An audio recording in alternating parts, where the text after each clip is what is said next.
All right, what's up, y'all? Okay,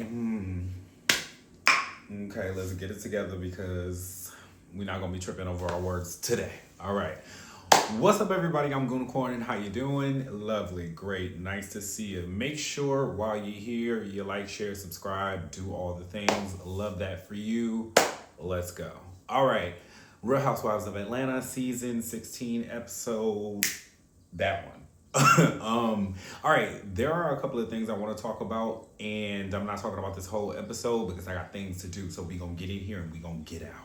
All right, lovely. Now, first thing that I want to talk about is Kelly and Porsha. First of all, I already told y'all that I love Kelly. You can't tell me nothing about Kelly. Kelly no rolling, all right? Mama is pint sized, but she is a problem. Kelly, the pint sized problem. I feel like she need to go ahead and brand that.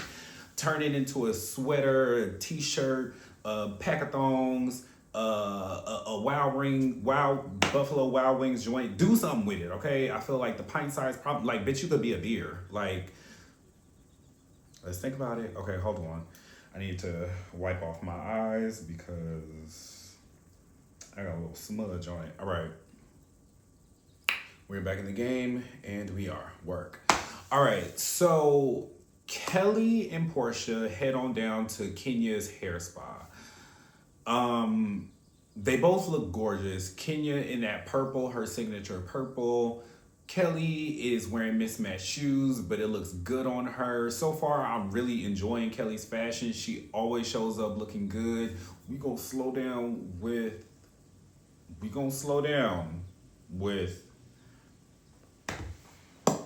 Okay, we gonna slow down. We gonna slow down. Okay, baby.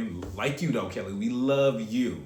We love you. The other half of the person that you came with, that little package you came in, we gonna get to her when we get there. However, so they sit down, they get to talking or whatever. She gets to talking about her divorce. And the thing that I really love about Kelly is that Kelly is open. Her life is a open book. She is it's weird to say that she is refreshing because reality stars are supposed to be open and honest with their lives on this platform, but it is if you watch. Okay, my earring is coming undone. Okay, all right. If you watch any of the other housewives, you see how selective other housewives are with the information that they decide to share with us. This lady is giving it to us all. She is telling us that her husband is abusive. He threatened her in court. He's fighting for her company. He is trying to take custody of her children, of their children. And it just seemed like a whole lot of bitch ass shit. So I'm happy that she is out of this divorce. And I think I read today that her divorce is settled today. And she walked away with like $100,000 in assets. And happy, I'm happy. I'm sure the lady is just happy to be done with this man. Like, yeah, good riddance. I don't care about, really don't care nothing about that stuff as long as she get to keep her business and she walk away with a little something, something to feed her daughters. She's fine. Then Kenya opens up about putting $400,000 into this glamorous, luxurious hair spa. And she is betting it all on that. Like she said that I feel like she was being a little, I think it was a little hyperbole in there. Like maybe she was being a little, I don't know. I don't think that all Kenya had in the bank for Brooklyn was $400,000. And what the hell is her damn daddy doing? Like this man got restaurant. He had restaurant. I don't know what this man does at this point besides terrorize Kenya. But Brooklyn will be fine. Kenya will land on her feet. Brooklyn is like what, 6 now? I think that she got 12 more years until the girl is ready for college. So I'm sure she can scrounge up another $400,000 to put in Brooklyn's for her schools and book bag and such. Okay? But the most interesting part about that scene is that Kenya gets really emotional. And if you know Kenya is not like an easy crier. She cries when it matters. about her mom, about her upbringing, about her dad, about her dog, about her daughter, about her marriage, things that really mean something to her. She isn't like Kyle, just crying every fucking 2 seconds, you know? But that scene was really nice to see, and I appreciate the producers even putting that scene in there because it still gives Kenya a bit of light, even though we're approaching a very, very dark end for her. So I appreciate them for putting that in there. All right, now, is there anything else that I want to? Brittany and her sister go to dinner. Before we get there, I believe before we get to the dinner, Brittany and Angela go to, they're at the park with the kids. I think Brittany got a kid. Who? Was she carrying a stroller? I thought that lady didn't have no kids. You know, I saw that episode 2 days ago, so I really can't remember. But I remember she was pushing a cart or something. I don't know, bag lady. Anyway, so they're strolling down the park or whatever, and they're talking about their experiences with some of the housewives. Angela tells Britt that, you know, she felt like she got off on the wrong foot with Shamia. Then Britt tells her, like, yeah, I mean, Shamia's been nothing but warm to me. I can't say the same about Kenya, egghead ass. That bitch ain't been nothing but mean to me. And then we cut to like a confessional of her saying how females are always hating on her. They always trying to fight her. And it's like very common light-skinned pretty girl. Everybody is jealous of me and they want to fight me trope. Like, save it. And any woman that calls another woman a female, watch out for them. When they talk about other women, they address them as female, watch out for them. There's something very male-centered about those women. And this lady is proving my theory correct. Every 2 seconds, we hearing, I got to call my man Mike. I gotta call Mike. Mike. She down to the restaurant with her sister, and her sister's biggest issue with her is that every time I gotta talk to you, you got this man attached at your hip. I don't want to have to talk to you with Mike in the room. Like, bitch, if I want to talk about my period, or if I want to talk about, I want to talk about something obscene, I don't want this man right there next to me. And that should be okay. Like, the problem that married people have sometimes is that they feel like they have to really mesh their lives into one. Your friends got to be my friends, and all of this very codependent bullshit, which when really in reality, what makes the best relationships, and I think I ain't married, I don't know, but I think what creates the most healthy relationship is boundaries and balance. Say it with me, people. Boundaries and balance. And if you don't have those, you're going to have an unhealthy relationship. It's just not possible to have a healthy relationship without boundaries and balance. You have to have them, babes. If you can't spend quality time with your sister because your man always gotta be there, that's a problem. If you can't go out to eat with the girls and your man gotta be parked outside, that's a problem. You gotta figure out how to have a life outside of being a wife. I think it was Beyonce that said it on Oprah. She said, you want to have your own life before becoming somebody else's wife. Clock it. Okay? Beyonce been dropping gems for a very long time, and you girls really need to get hip. Y'all need to stop shaking y'all's wigs and doing the single ladies dance and really listen to that lady speak sometime, because she really be dropping gems. Have your own life before you become somebody's wife. Anyway, so Brit and her sister, they make up at that dinner or whatever. I guess they decide that they're going to be more sisterly. And really, it kind of sounds like they have a very up and down relationship, like to where they don't speak or whatever. And I will say that this may be a toxic trait, but I resonate deeply with Brit's sister saying that she will block you as a coping mechanism. That it, baby, once I block you, out of sight, out of mind. You have never existed in my world before, bitch. I don't even know you. I cannot remember you. If I delete your number and then block that motherfucker, you are as good as dead to me. Baby, you might as well go ahead and sign your tombstone because you are dead in my mind. And maybe that's not healthy as well.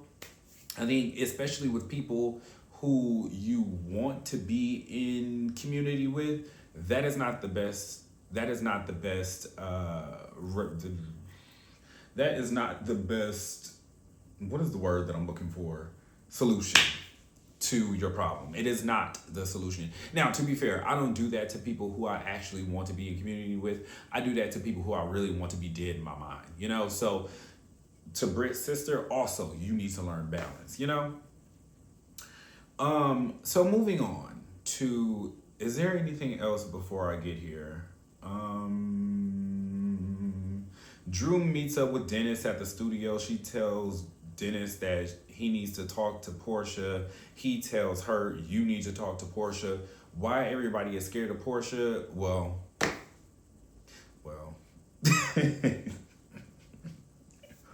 Because one thing about Porsha, she don't mind putting in paws on you, baby. So, and Dennis know for damn sure that Porsha ain't scared. They ain't scared to put paws on people. And Drew, baby, you about to find out. They talk or whatever. That's really not important. Do we have any scenes with Angela that I care about? I can't remember. I can't remember at this point. However, Angela. Now, I know I've been calling you the rich auntie, and that's still your name in my book because you just a fab-ass auntie in my mind. I really like Angela. There's just something very easy, breezy, natural about her. Like, when she comes on screen, it's just like, yeah, that's family. That's Auntie Angela, bitch. Absolutely.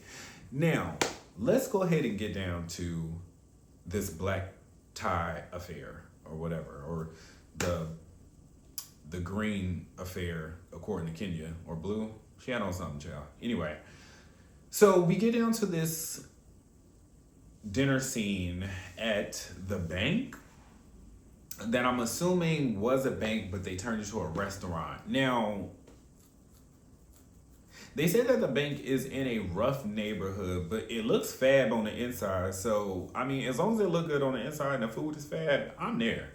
You know, always got to keep one in the cut for you. Shout out to Brit. But, anywho, so the women trickle in and Kenya shows up. Now, Kenya, you know you dead ass wrong, girl. You are wrong as hell for showing up in that to that damn brunch in turquoise, teal, or whatever goddamn color that ain't black. You know you was wrong. And but what I will say is that mama looked good, and you can't tell me she didn't. You can't tell me that Kenya didn't look good, girl. Inverse that shit. Anyway, so they all sit down. Shamia brings Angela an olive branch dipped in olive oil.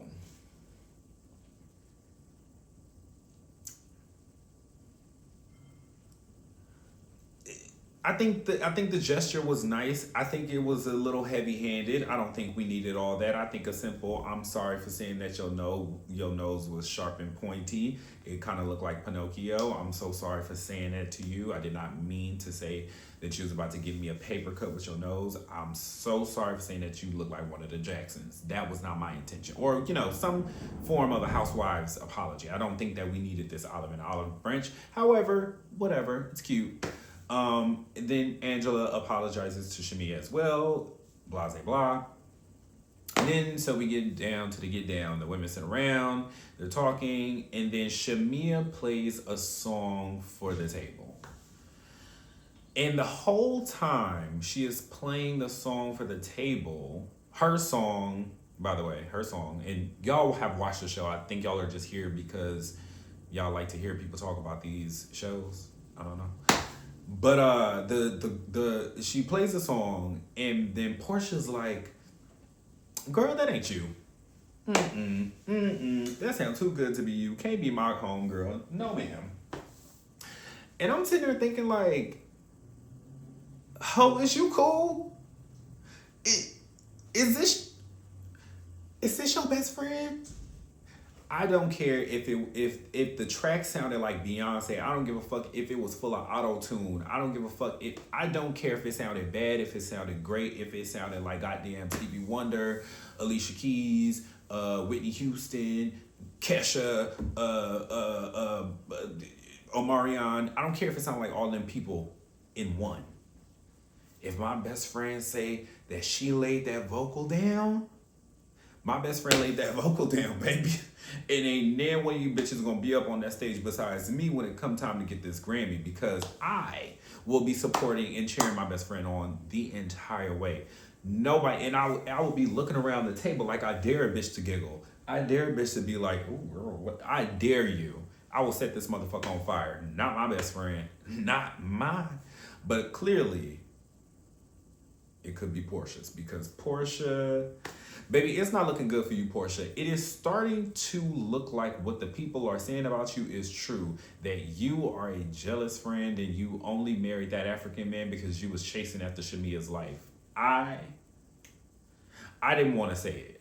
I was trying to come into the season really giving Porsha a shot. Like I've said in previous videos, I've never been a Porsha fan like that. I've always, dipped in and out of liking her. I've always kind of felt her a little bit, but I've never been like a Porsha fan. I always felt like if I met Porsha, me and Porsha would get along great because she's a good time, I'm a great time, and I feel like we would have a good time together. Now, seeing how she works in this group dynamic, she does not look like a great friend to anybody ever on this show. If you sit back and really think about it, who was Porsha's ace boom coon on this show? And if you say Phaedra, I'm gonna call Brit. Don't make me call Brit. Because Porsha and Phaedra were not friends by any stretch of the imagination. Neither one of them had friends on the show, so it was just kind of inevitable that they would link up and become allies. An ally is not a friend make, Porsha ain't never really had a friend on the show. And I'm starting to believe it is because she's really not a great friend to the women on this cast. I'm not saying that she's that way in real life. I don't know that lady. I don't know her from a can of paint. I don't know her from a bag of beans, bitch. I don't know Porsha. She could be a great friend in real life. But to her friend in real life, Shamia, she has never been a great friend to her. I know y'all remember Phaedra referring to Shamia and Porsha sitting right there and being like, didn't say nothing in defense of her best friend. And I know y'all remember Porsha just sitting there at a table questioning if that's her best friend's vocals or not. Does those sound like qualities of a best friend to you? I don't know, but not to me. Either way.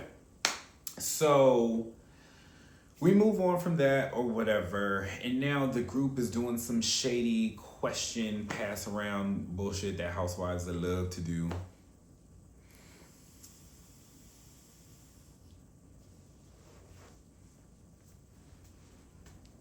Sorry, y'all. Where we at?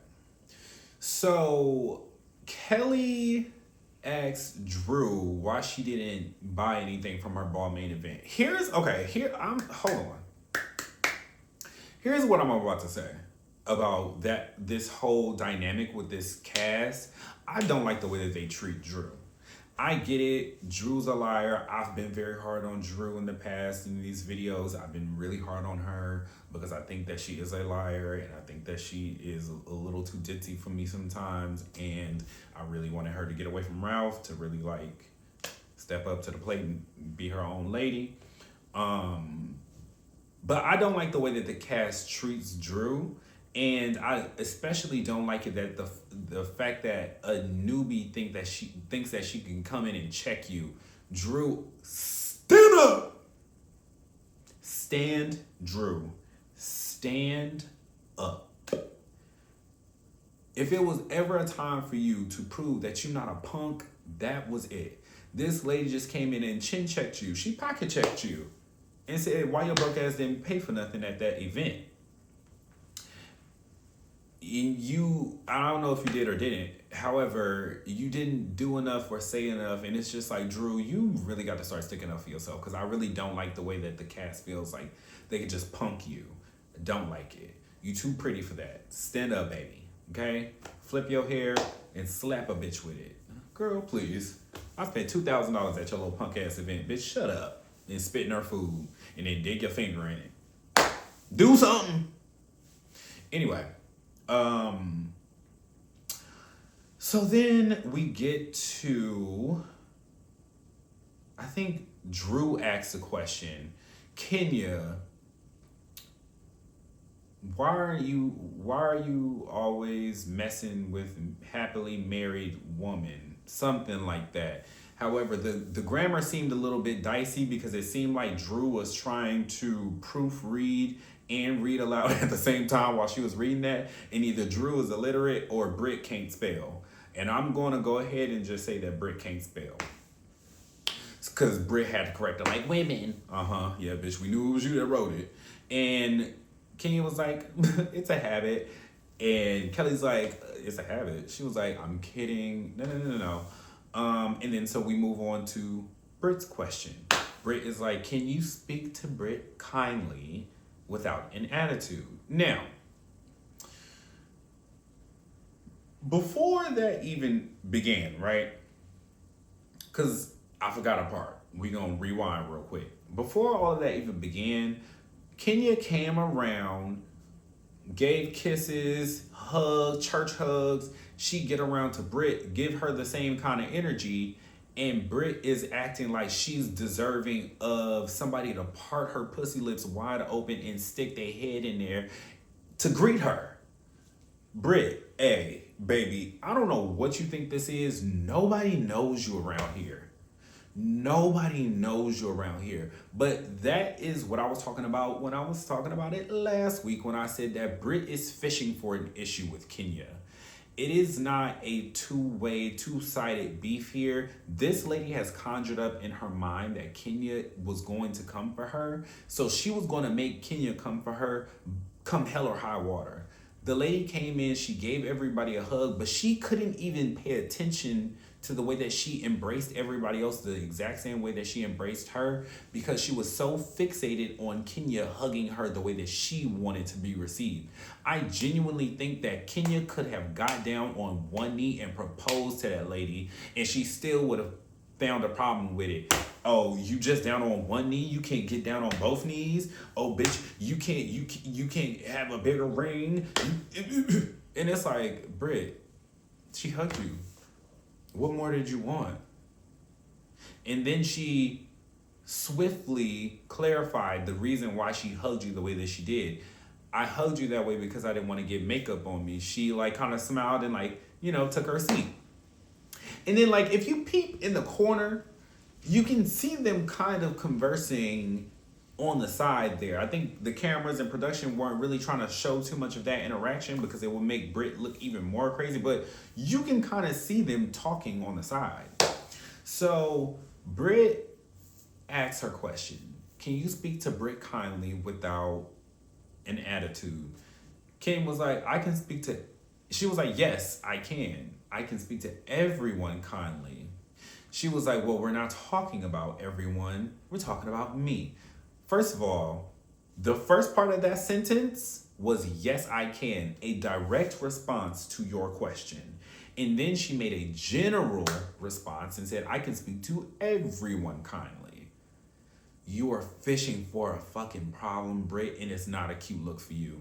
It really makes you look like an obsessed fan with big ass teeth. You need to sit down, babe. You do. I'm so sorry. I think you're a very pretty girl, even though your teeth are a little extra large, and that's fine. I don't know if your teeth are large. I don't know. It's something about her dad look like Alfred Woodard. I said this a couple of weeks ago. She looks like Alfred Woodard to me. Both beautiful women, but she looked like Alfred Woodard.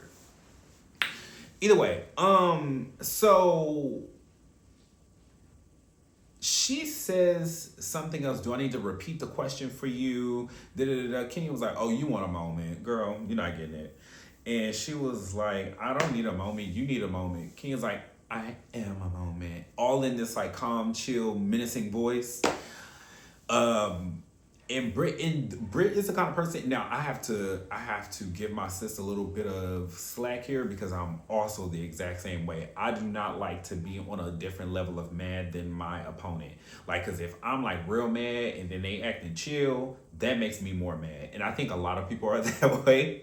Like, if the other person is just too calm, cool, and collected, it's just like, bitch, why am I not getting under your skin? I'm saying things that should rile you up, and it's not doing it. It is making me look crazy, and I don't like that. Kenya knows this, and she is using that to her advantage. She ain't got to raise her voice. She ain't got to do nothing. Flip her hair, talk in a calm voice, and, just make you look crazy. Now, flash forward to Kenya, I wish you would have just stuck with that, because you wouldn't be in the position that you're in today.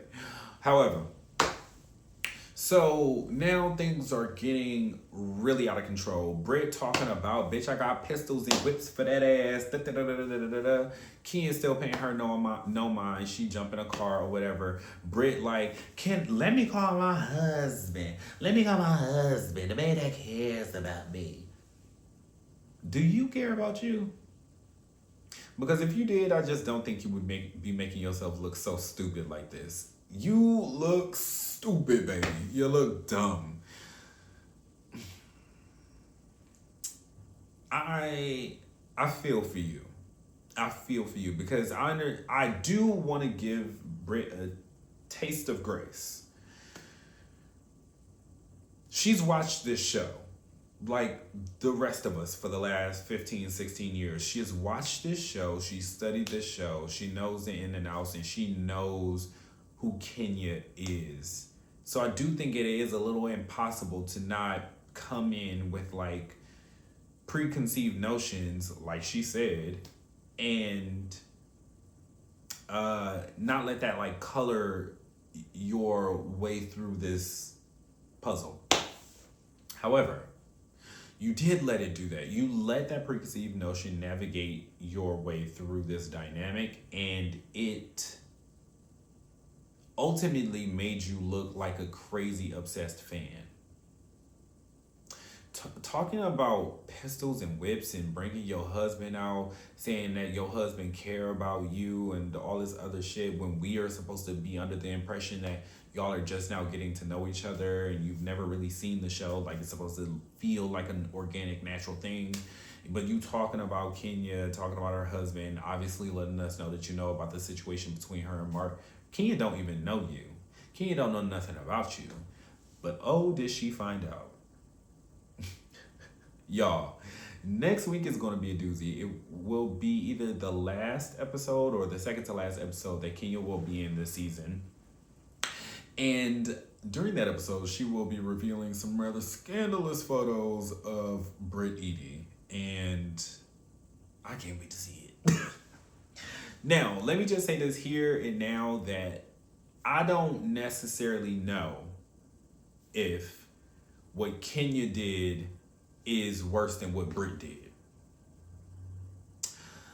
My foundational belief is that two rights do not make a wrong. Two wrongs don't make a right, right? However, one right and one wrong and one right. I was going somewhere with that, and baby, I lost it. So all I'm gonna say is that do unto others as you would have them do unto you, as the Bible say. Okay. Now, if you can't do that, then don't start none, won't be none. And at that point, you ask for anything that come to you. You threaten a lady to shoot. You threaten a lady with a gun and with whips and bringing up her personal life.